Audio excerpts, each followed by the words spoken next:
Sirianni's Beat Dallas shirt. He's obviously new to the rivalry, but it seems like he gets the picture of just how intense. Yeah, a lot of people new to the rivalry. I think we respect the game, we respect the rivalry, and we know what it means to the fans. So we want to go out there and do our best and get it done. Do you have a relationship with Dak? Dak was he actually helped recruit me to Mississippi State when Brian was there. So fun fact. You stayed in touch? Somewhat. What does it mean? You didn't do a good enough job, I guess, if you didn't go there. I'm sorry? You didn't do a good enough job if you didn't go there. I kind of was going to Bama, so. Going back. He's a great guy though. Going back to your home state, where you grew up. Any extra meaning for you? Any special feeling about that? No, not too much. Going back home, going to play in Texas. What's the relationship like with CD now that you guys are on opposite sides of this rivalry? Do you guys talk at all in the offseason? We definitely stay in touch. My year with him at Oklahoma, very special year, and we built a great bond. So built a good relationship with him, and to be excited to go out there and see him compete out there, compete against him.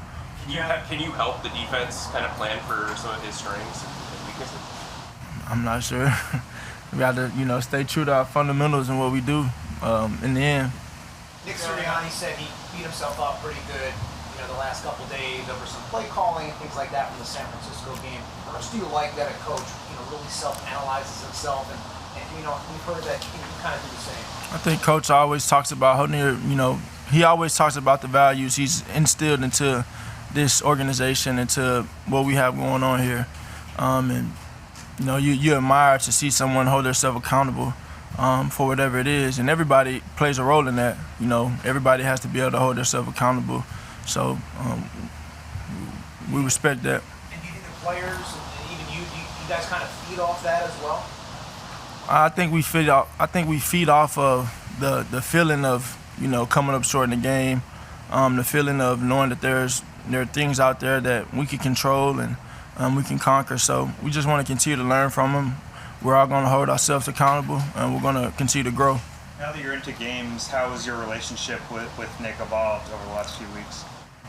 It's been real good. We communicate a lot. Always trying to be on the same page. So it's been good, and it's only going to continue to grow. Is it any different as you go through game planning and evaluating the previous game than you expected? No, I didn't go into it with any expectations. Just like I said, trying to thoroughly get on the same page, have a same mind, see it how he sees it, and vice versa. So it's a constant thing. Yeah, Nick said that one of the things he did after beating himself up was to look at himself and say, I'm here for a reason. I obviously know how to coach this team. What are some of the tricks you use to kind of turn the page and start looking towards the future after a game that maybe it didn't go as well as you would hope? No tricks, just.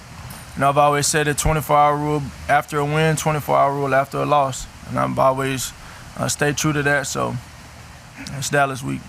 Jalen, if I can bring you back in time a bit, you played against Florida State in college. When Sweat was there, you had a pretty good game that day. What's your call about going up against Sweat as a college player, and what's he like now?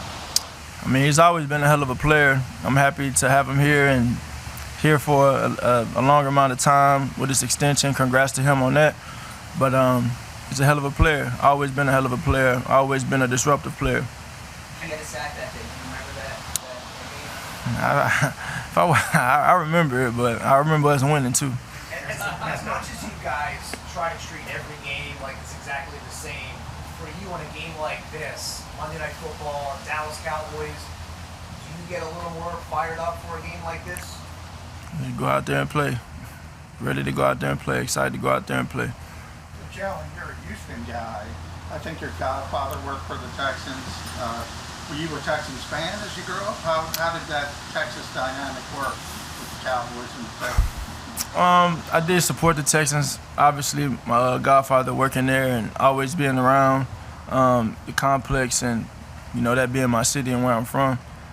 So I supported the Texans. We always, cook food on Sundays and watch the Texans play. As a captain and with BG not being on the field now, do you take it upon yourself to fill the void of, in terms of him and his energy, or is that when that maybe isn't how you conduct yourself, do you not want to force that to kind of stay true to yourself? I think BG has said it, and it's great for him because he's still able to be around, and you can still impact the people around you, given the situation he's in.